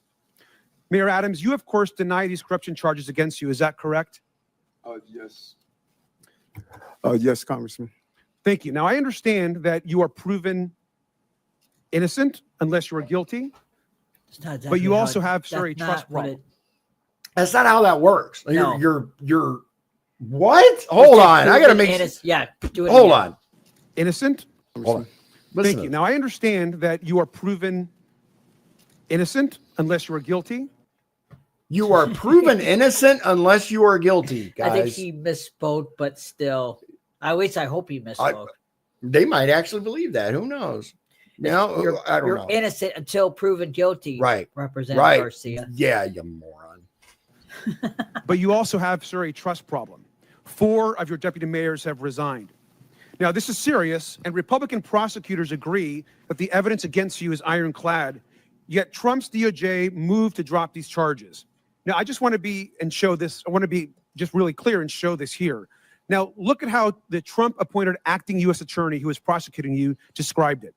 Because the law does not support a dismissal, and because I am confident that Adams committed the crimes with which he is charged, I cannot agree to seek a dismissal. Now, this is a conservative Republican who resigned when Donald Trump pressured her to drop the charges. And we know the Trump administration demanded that the charges be dropped. And this is key. They will be able to refile them against you, Mr. Mayor, at any time. I think, personally, that's why you sat next to the architect of family separation on Fox and Friends. Oh, God. Now, Tom Homan said... The architect of family separation. What an absolutely ridiculous thing to say, especially when Obama started that shit. Next to you, and said the following, and I quote, "Getting on Rikers Island is step one. We're working on some other things that we don't really want to talk about on open air because the city council will be putting roadblocks up on us. The mayor and me have a commitment to several other things." Now, this was you, of course, and Mr. Homan, the architect of family separation. This is also incredibly concerning, Mr. Mayor. You sat next to him, you smiled, you badmouthed your own city council. Now, Mr. Mayor, we have a right to know if the Trump administration has actually coerced you into agreeing to anything. And Mayor Adams, I also want to be very clear. Are you selling out New Yorkers to save yourself from prosecution? There's no deal, no quid pro quo, and I did nothing wrong. And anything dealing with this case out of deference to Judge Ho, who's now addressing it, I'm going to refer to his actions. Well, Mr. Mayor, it appears, to me at least, that you are selling New Yorkers out. It appears that you are working with Tom Homan, who is clearly focused on family separation and deportations and harming New Yorkers and others across the country. Now, it is clear to me that you're a traitor. You can say anything you want, dude. Like, it's clear to me that you have blue hair. No, you just act like you do. Look, I don't care what color hair you make, but it is interesting that so many of these really buck wild people who, you know, oh my God, Trump looked at me. I hate him so much. He said breathe oxygen and it's good for you. He's such a bastard. Those kind of people seem to have blue hair. Anyway. Trump derangement. TDS, baby. It's on full display. Okay. All right. So 22008 to 22416, Representative Higgins from your home state of Louisiana. Mr. Higgins from Louisiana. Thank you, Mr. Chairman. Or I should say your Let's clarify for America. birth state. Yeah, it was my birth state of Louisiana. Yeah. Good. Mayor Adams, Mayor Johnson. We talked about this earlier. Mayor Johnson and Mayor Wu, are you here today under the advice of counsel, and do you have counsel present? Yes or no? I want to understand the question. Are you here today under the advice of counsel, and do you have counsel present? Do have counsel present. I'm here because we were requested to appear. Did you consult with, did you have counsel prior to your appearance? Yes, we did. Thank you. This is not a trap question. We just want to clarify. Okay. Here under the advice of counsel, do you have counsel present? Yes, sir. Counsel present here because I was invited. Did you counsel before your trip here? We do have counsel. Get I was advice here. from your counsel? Yes. Okay, then you're under the advice of counsel. Right. Yes. Why was I Mayor so Wu, hard? thank you. So you just clarify for America. He is, these dude, he is mayors the are- single most evasive politician I have seen in at least a couple of days. I was gonna say, wait a minute. All sanctuary city Talking about mayors. Johnson from Chicago. But the narrative is no longer comfortable because 3 months ago, we were at the tail end of 4 years of millions and millions of illegals coming into our country. Was out of control. The only thing that has happened since then is we had an election in November. Interesting, huh? And now we're not pulling the curtain back. We have ripped the curtain from the rod. Yep. We have revealed to America just how fast we could have secured our border if you had an executive that was willing to enforce the law. So now we're paying attention to our municipalities. And every one of them is lawyered up. They've changed their narrative. We got example after example. The mayor of Chicago, we must lead with and live by the promise of sanctuary city. The mayor of Denver, willing to go to jail defense of sanctuary city policy. The list goes on. But the policies of these mayors and our previous president have consequences, real life consequences. I have a family here today, Mr. Chairman, who lost their beautiful loved one.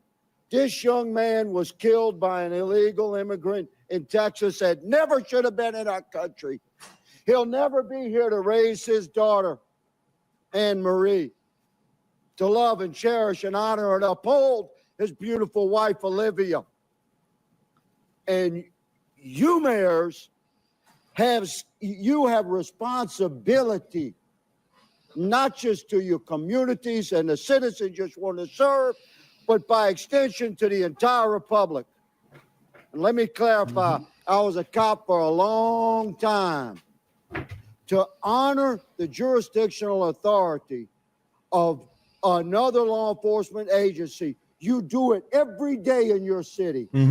Guaranteed, every one of you, if you have an inmate in your city on city charges, and that inmate has a felony warrant from a neighboring county or another county in your state, and that county contacts your city while you have that inmate in detention, and ask you to hold them for them to come pick it up upon release, guaranteed you release that inmate. Because you want the other one to do that for you. That's how it works, reciprocal. To the county over or to your state police, right? But you're not doing it for ICE. Yep.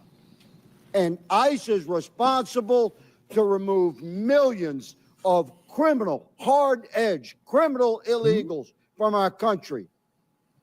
And we've had enough.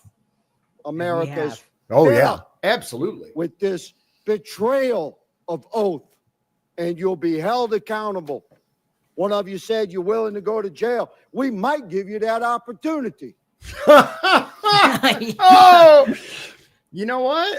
And that's crazy. Listen to this. Like, I'm willing to go to jail to pick people who are here illegally over our own citizens. Insane. Okay. All right. Well, let's make that happen. All right. We got 3 more clips for you. We're almost done. 23211. Yep. Representative Biggs from Arizona. And there's no more Democrats speaking. No, I think we heard what they had to say. Yeah. Pretty much summed up. So when you are a sanctuary city, you put limits on how much you're willing to cooperate with federal agencies' efforts to remove illegal aliens. And your policies are then contravene federal law. You just do. Under Title 8 of the U.S. Code, it says a federal, state, or local government entity or official may not prohibit or in any way restrict any government entity or official from sending to or receiving from the Immigration Naturalization Service any information regarding the citizenship or immigration status of any individual. Yeah, so when I look at your guys' ordinances, and I got them all up here, and they're really interesting stuff. And Denver, I think you testified previously that you rely on the statutory section, am I right, of the state statute. So let's just review this. There is a distinction, and some of you have made that. Mayor Johnson of Chicago made this repeatedly, and Mayor Wu of Boston did. There's a distinction between criminal warrant, and you say we cooperate on criminal warrant, but there's 2 levels of cooperation at least. There's a communication level, and there's a passing the person off. Yep. That's one level with the criminal, but the civil level. This is what I want to talk about for a second, because all of these ordinances proscribe communication and transfer of someone where there's a civil warrant. Now, I know that all of you understand that a removal order is a civil order. And that means none of you and none of your agencies within your municipalities are communicating or passing over someone where there's a ICE removal detainer. So I don't care how many times, 1,226 or whatever it was in 7 years, I don't care how many times you do it, but if you're not doing it for civil orders, then you're allowing people who have a removal order, who've had due process, because that's how you get a removal order. You're allowing them to stay in the country. You're in violation of this law right here. You're in violation of that law right there. And you've got to start realizing what your criminal culpability is on that. And that's really what we're talking about here. So you don't think that's harboring, perhaps? But let's take a look at that next statute, please. I mean, this is pretty straightforward. May not prohibit or in any way restrict any government entity or official from sending to or receiving from the Immigration and Naturalization Service information regarding the citizenship or immigration status, lawful or unlawful, of any individual. I mean, they always talk about how nobody's above the law. Mm-hmm. Federal statute. In conducting investigations and hearings, immigration officers and administrative law judges shall have reasonable access to examine evidence of any person or entity being investigated. If you're holding someone back even if it's under a civil warrant, because that's what you said you're not going to participate in, and you are preventing access to that person or evidence, you're in violation of this. You have criminal culpability under this. Yeah, I would agree with that. And you'll notice there's no mens rea requirement here. This is it. Mens rea requirement? Is that what he said? Yeah, I'm not sure what that is. I'm not sure either. If you want to mens rea, come on. Requirement here. This one more time. And you'll notice there's no mens rea requirement here. This is it. Every one of you. Maybe mens rea or whatever he said, and then immigration or 8 USC, maybe, I don't know, is exposed to criminal culpability here. That's the reality. Yeah. Of it. What came up with Google was vaccine requirement. So I don't know if that's, I don't think that's anything. I don't think, I don't know what he's talking about. If you guys do, let us know in the comments. Any person who knowing that a person is an alien knowing or in reckless disregard, now you got a culpable mental state here, of the fact that an alien has come to, entered, or remains in the United States in violation of law, conceals, harbors, or shields from detection. Or attempts to conceal, harbor, or shield from detection, such alien in any place. Oh, crap. You'll notice 8 USC 1324, guys. It turns out that all the Republicans that said, again, I know I keep using that word, conservatives, law-abiding citizens, who pointed out that you guys are breaking the law with these laws of sanctuary cities. No, we're not. Yeah, y'all are. It doesn't make a distinction that all of y'all want to make. Yep. Of criminal warrants versus civil. No, it doesn't matter. You're all in violation of all three of these statutes. You got criminal culpability. I yield back. I think he's absolutely right. Absolutely right. All right. So Representative Mace, 24154. She's a trip, man. Yeah, just wait. The North Virginia is proudly Why? home Stop to it. There. Sometimes it's just She faster doesn't to put do up it with like crap. this. No, dude, bro, I wish she was my congresswoman. Like, legitimately. We got Mervan, who, by the way, I'd like to mention, was standing up with the Democrats. He was protesting what? He was with the Democrats when they were protesting the censure of Al Green. Absolutely. Yeah, I sent you those pictures. Yep. Which means he is perfectly okay with people acting the way Al Green did during the President of the United States address to Congress. We need a new congressman. Bruh, don't even get me started about him. It's Mace. letting his base down if he doesn't carry out. Thank you. Chair recognizes Ms. Mace from South Carolina. Here we go. Thank you, Mr. Chairman. All of the mayors here today are actively working to harm the American people you represent. Yeah. You all have blood on your hands. I'm going to ask a series of yes or no questions today, and I would like to remind all of you You are under oath. I only want a yes or a no to my questions. My first question, do you acknowledge breaking into our country as a crime? Mayor Adams, yes or no? Do you acknowledge breaking into our country as a crime? I acknowledge. Yes or no? I acknowledge. Okay, Honorable Johnson, he's not going to answer the question. Yes or no? Is breaking into our country against the law? Yes or no? Depends how you cross the border. Okay, Some folks Mayor have Johnson, status. yes or no?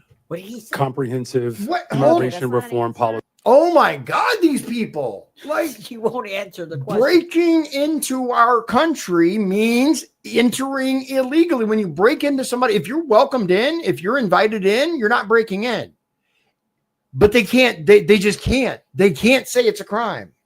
Breaking into our country against the law? Yes or no? Depends how you cross the border. Okay. No, it Mayor doesn't. Johnson, yes or no? Comprehensive immigration reform policies are what's necessary in this Mayor Wu, moment. do you have a better answer than these gentlemen before you? Yes or no? Yes.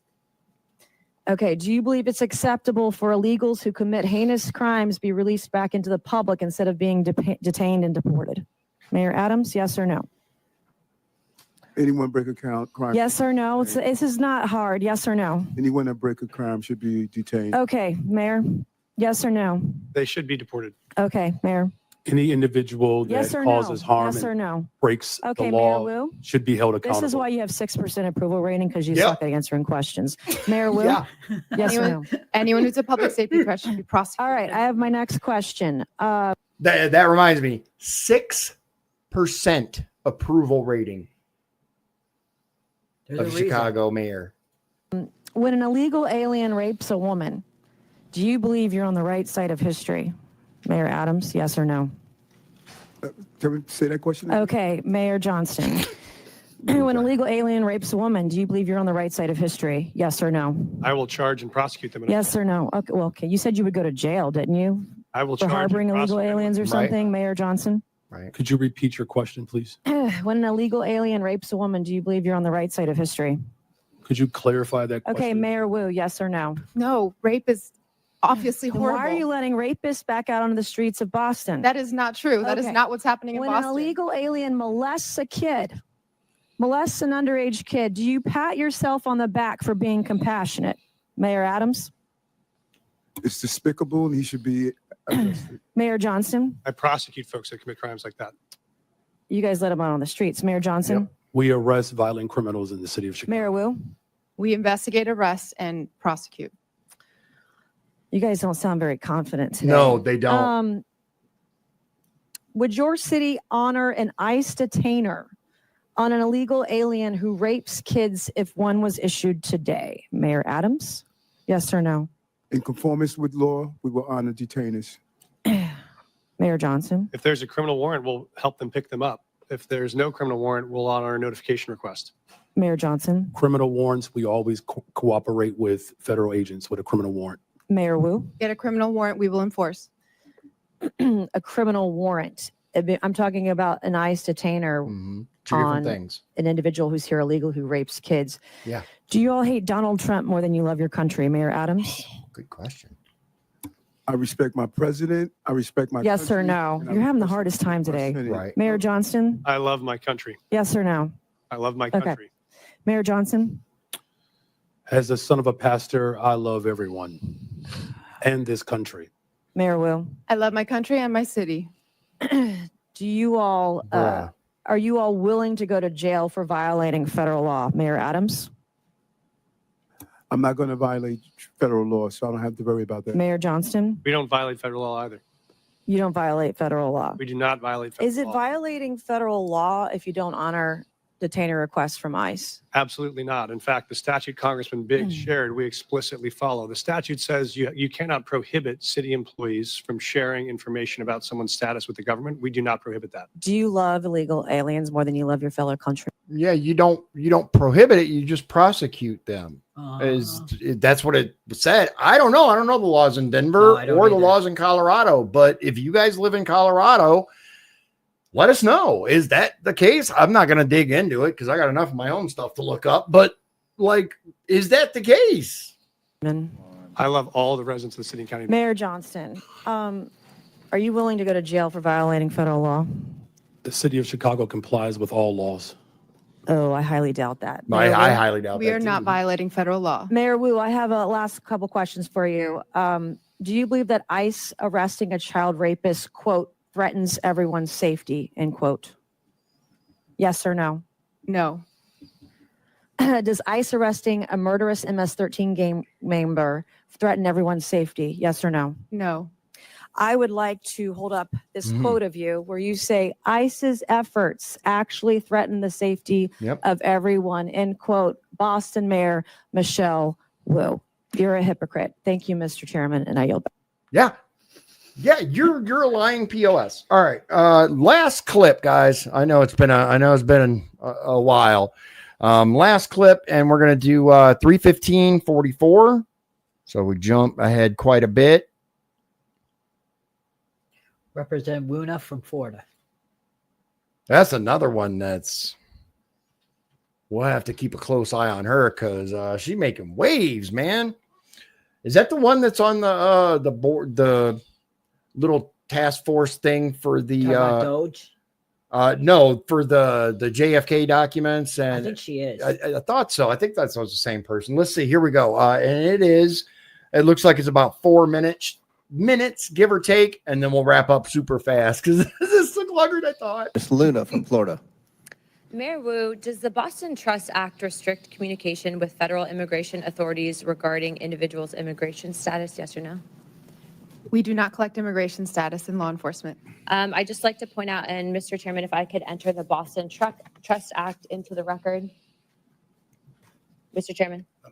Without objection to ordered. I think he fell asleep. On page, or let's see, section 4AA, a law enforcement official and employment of the city department, agency, or commission shall not, and then A, inquire of an individual on his or her immigration status. Under Title 8, U.S. Code subsection 1373 stipulates that local governments cannot prohibit or restrict communication with federal immigration authorities regarding individuals' immigration status. So your enforcement of this act is in direct violation of that statute. Can you please confirm? That is not Thank the you, ma'am. truth. That's a U.S. code. I don't know about you, but U.S. code does not lie. We do not ask about Mayor immigration Johnson, I'm not status, and that talking is to you what anymore. makes Next us safe as a question, city. Mayor Johnston, you said in your testimony that the first step you took after illegal aliens arrived was to provide them with housing. Is that correct? Yes or no?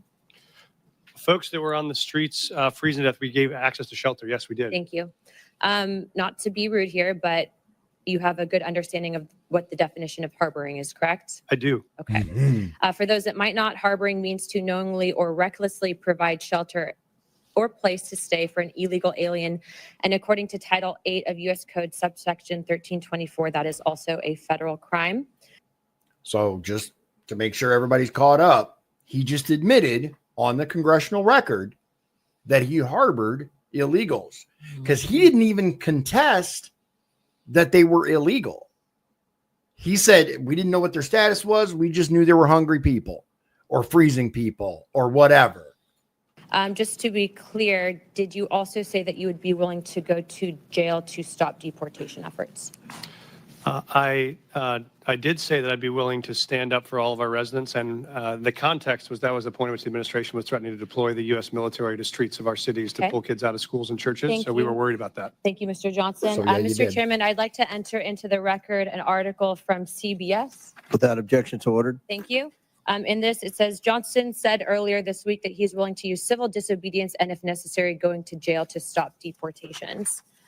My final question would be for you, Mr. Mayor Johnson. Do you believe that Chicago's welcoming city ordinance encourages illegal aliens to enter the United States, specifically into Chicago? Yes or no? No. Okay. So you don't believe that banning the transfer of individuals into ICE custody for the purpose of civil immigration enforcement encourages illegal immigration into Chicago? Or how about agencies, sorry, 1 second, or agents not being able to stop, arrest, or detain individuals based solely on their immigration status or administrative warrant? So we comply with all laws, local, state, and federal. To me, after this line of questioning, it's very clear that these policies that you have all implicated are active and alive and well in your cities, are in direct violation with U.S. Title 8, Code subsection 1324, and it is a federal offense. Yep. But you all speak about a broken immigration system, and yet here you guys are aiding and abetting in that entire process. I want to be very clear about something. Open border policies, which is something that you guys are talking about, hurts people on both sides, meaning the people that are coming here illegally and then American citizens as well.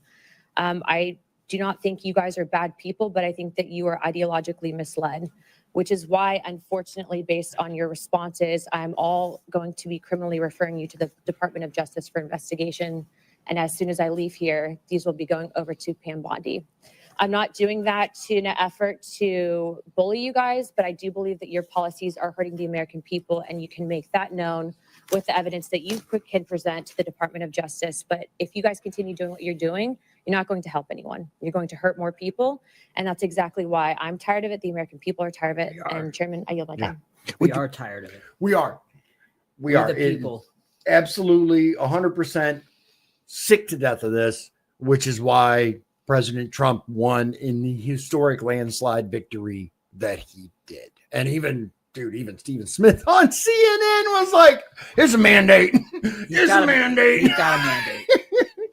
All right, guys. Again, I appreciate your time.